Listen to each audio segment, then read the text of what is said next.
Hello guys! Today we are going to be talking about Shadow and Bone by Leigh Bardugo. If you do not know, this is the first book in the Grisha trilogy, and as you know, trilogy means 3 books, so the other 2 books in the trilogy are Siege and Storm and Ruin and Rising. And my book just fell over. Or my books. Okay, that was fun. That was cool. Gonna put these back now. It's very devastating when Harry Potter falls over. So when I was first reading this book, I thought it was pronounced Grisha, which I very shortly after learned was wrong. It is pronounced Grisha. I learned this last month when I met Leigh Bardugo and she said Grisha and I was like, oh, I'm so sorry, I've been pronouncing it wrong this whole time. And then when I did meet her, I accidentally still pronounced it wrong and I was like, oh god, old habits die hard, whoops.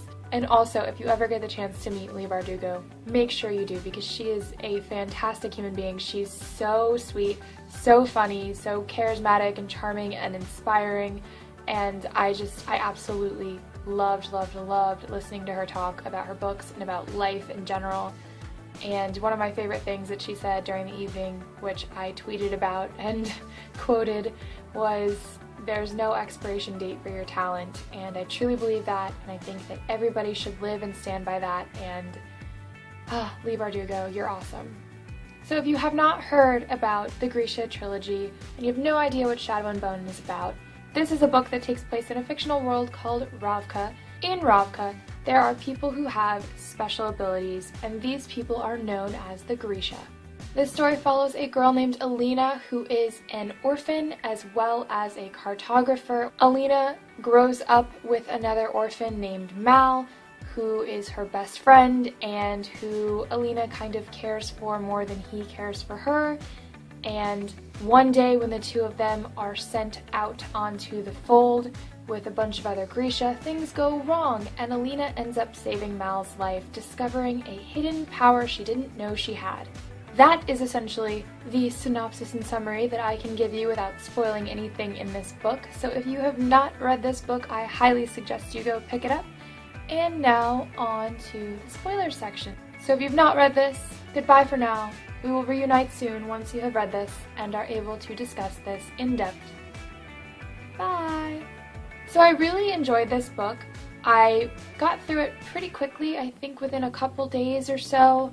It was in the middle of a family visit, so I was trying to read in between some aggressive card games, and yes, it happened. I did finish this. I think I read it during a football game because I don't watch football, so yeah. I really enjoyed this book. What I didn't really like, however, is when I was first reading this very much reminded me of Red Queen by Victoria Aveyard. The reason for that being that Alina is someone who lives in a poorer part of town. She discovers she has this crazy ability that then thrusts her into this world with other people who have these crazy abilities, and that really reminded me of Mare in Red Queen, the same thing happening.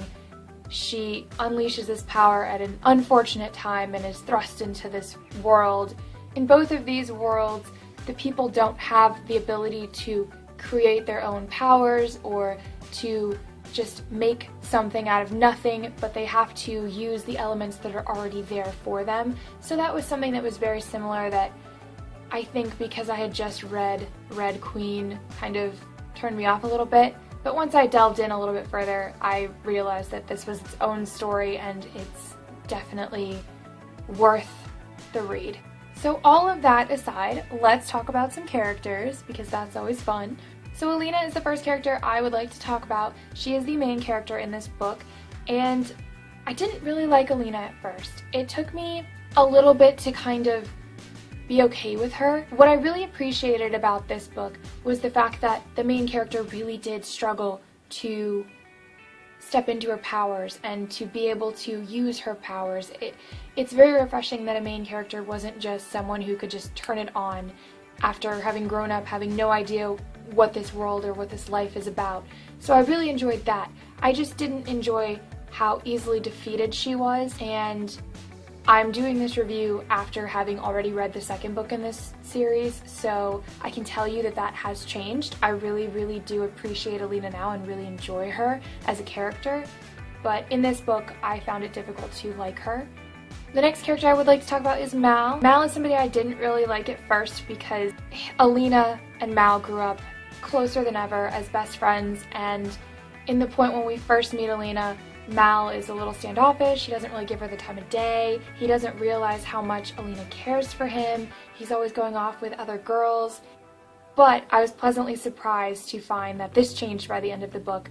Mal was somebody I really grew to love. Mal was there for Alina. Mal had such love and devotion for her, and I found that really, really refreshing. One of my favorite parts of the book was when Alina and Mal actually got together to find the amplifier, and Mal left his regiment for her and risked everything for her, and I just love those little intimate scenes of them together in the forest trying to find this amplifier and trying to survive together. And one of my favorite quotes actually came from that, so I'm going to read that to you now. I have to grab my laptop because that's where the quote is. I didn't mark it in the book because I'm an idiot. So yeah, here is the quote from Mal that just made me fall more and more in love with him. That is, "I missed you every hour. And you know what the worst part was? It caught me completely by surprise. I'd catch myself just walking around to find you. Not for any reason, just out of habit. Because I'd seen something that I wanted to tell you about, or because I wanted to hear your voice. And then I'd realize that you weren't there anymore. And every time, every single time, it was like having the wind knocked out of me. I've risked my life for you. I've walked half the length of Ravka for you. And I'd do it again and again and again just to be with you. Just to starve with you and freeze with you and hear you complain about hard cheese every day. So don't tell me why we don't belong together," he said fiercely. That really just solidified my love for Mal. I had a fangirl moment and I was just like, when that whole scene was going down, when the Darkling came and invaded, I was like, no, stop, no, let them be together. Don't ruin this. I was kind of yelling at my book during that moment. I was like, Alina, kill the stag. And it didn't happen. And yeah, that was fun. So that moves me to the next character that I would like to talk about, and that is the Darkling. I really, really loved the Darkling at first, and I'm a sucker for love triangles. I'll admit it. A lot of people hate them. A lot of people will not read a book where there's a love triangle, but I love love triangles. I do. I really loved the Darkling at first. I loved the way he talked to Alina. I loved the mystery around him. I loved his intrigue. I loved everything about him, and I was just so distraught and so confused when he turned on Alina, because prior to finishing this book, I had gone and met Leigh Bardugo, and everybody's favorite character, when she asked them before signing their books, was the Darkling. So I was expecting, oh wow, the Darkling's gonna be this amazing character, I can't wait, I'm gonna love the Darkling, blah blah blah. And then the Darkling freaking does some shit and starts going bad and doing things and saying things, and I was like, no.